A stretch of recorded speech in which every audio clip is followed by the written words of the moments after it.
नमन माता, आपको शत शत नमन। गजासुर द्वितीय को गिराने का दुस्साहस किया, गजासुर द्वितीय को गिराने का दुस्साहस किया। देवी यहाँ? तो क्या मेरा अंत आ गया है? क्या ये अपने त्रिशूल से मेरा वध कर देंगी?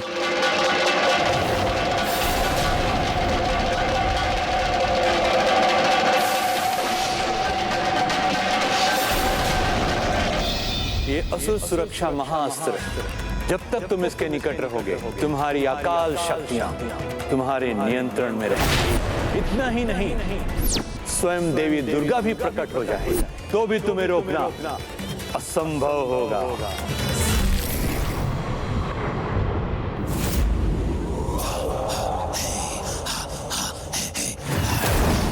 गजासुर द्वितीय, तुमने प्रकृति के साथ क्रीड़ा करने का दुस्साहस किया, जिसे मैं कदापि सहन नहीं करूंगी।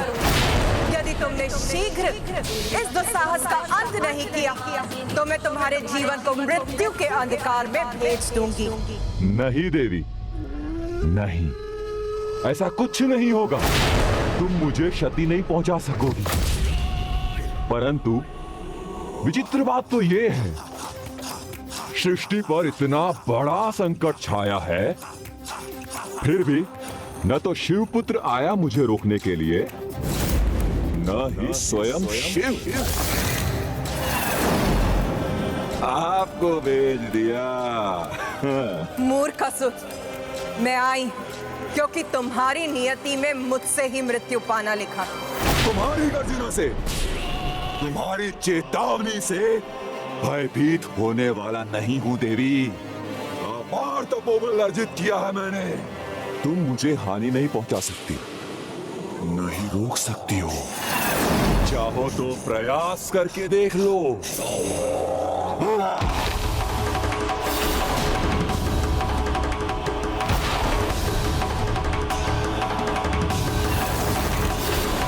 जब तक मेरे पांव यहाँ पृथ्वी पर टिके हैं, ये अकाल इसी प्रकार फैलता जाएगा। जहां तक मेरी इच्छा होगी सब मारे जाएंगे, शेष बचेंगे केवल असुर।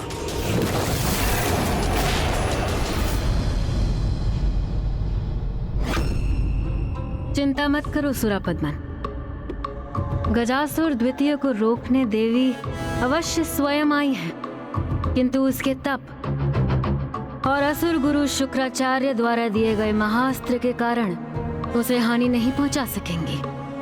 अपितु उसकी शक्तियों के निरंतर बढ़ने के कारण सृष्टि की ही हानि होगी।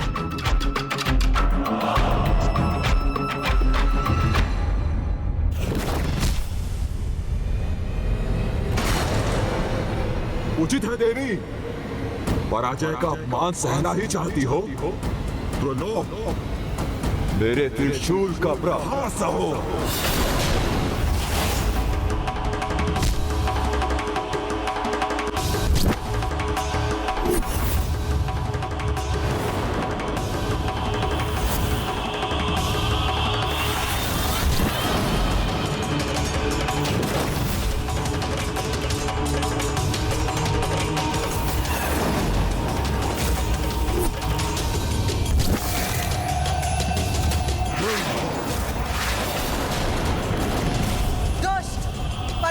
तुम्हारी ही होगी और मृत्यु भी, वो भी मेरे हाथों।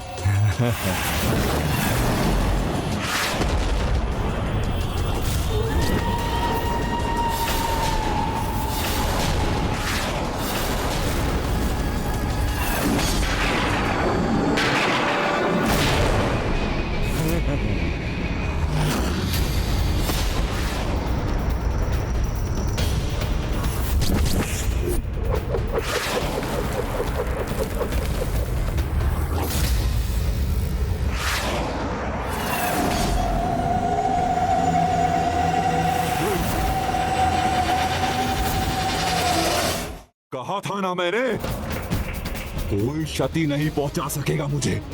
अपना प्रतिशोध लेने तक मैं ऐसे ही विनाश करता रहूंगा।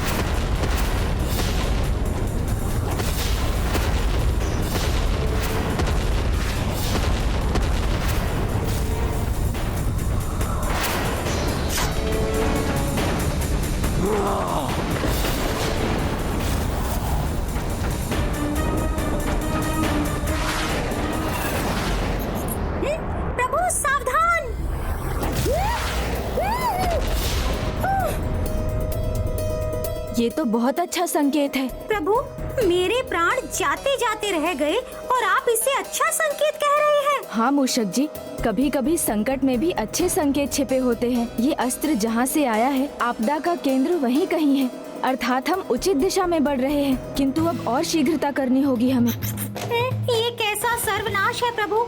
एक तो प्यास नहीं बुझी और अब ये युद्ध भी छिड़ गया। प्यास से मृत्यु नहीं हुई तो इस घमासान युद्ध में जाने से अवश्य मर जाऊंगा।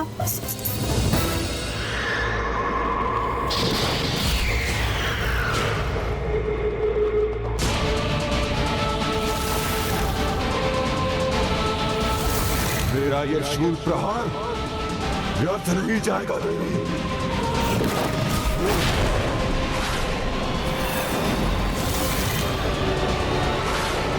हे माता,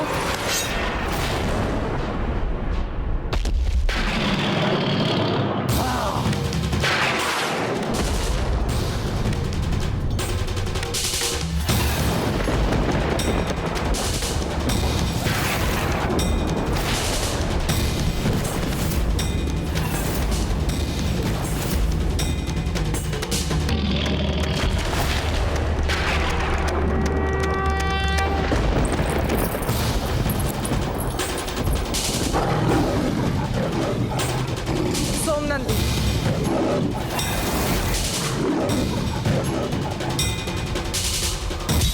ये क्यों सुरक्षित है? इसका रहस्य ज्ञात कर शीघ्र इसका अंत करना चाहिए मुझे। देवी, मुझे दुर्बल समझने की भूल कर रही हो तुम। इस युद्ध में यदि किसी की क्षति होगी तो वो स्वयं तुम्हारी या तुम्हारी सृष्टि की। इसीलिए उचित यही होगा कि अपनी पराजय स्वीकार कर तुम स्वयं यहाँ से चली जाओ।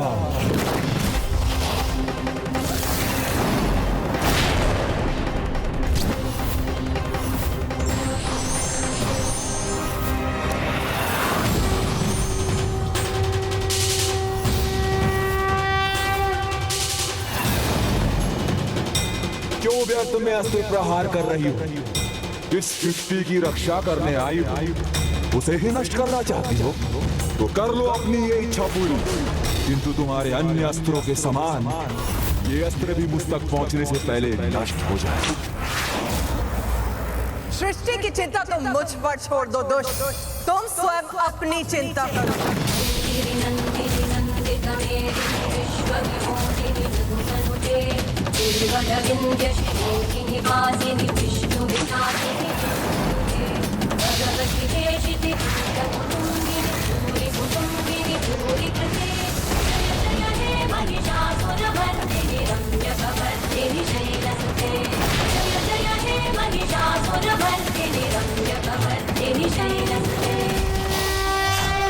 ये क्या?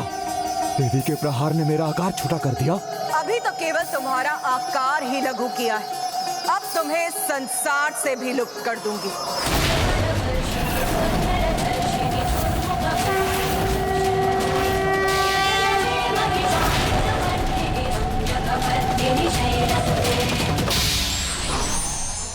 बुद्धिमान वही है जो जानता है कि बड़ी से बड़ी समस्या का समाधान भी समस्या के भीतर ही अंतर्निहित होता है।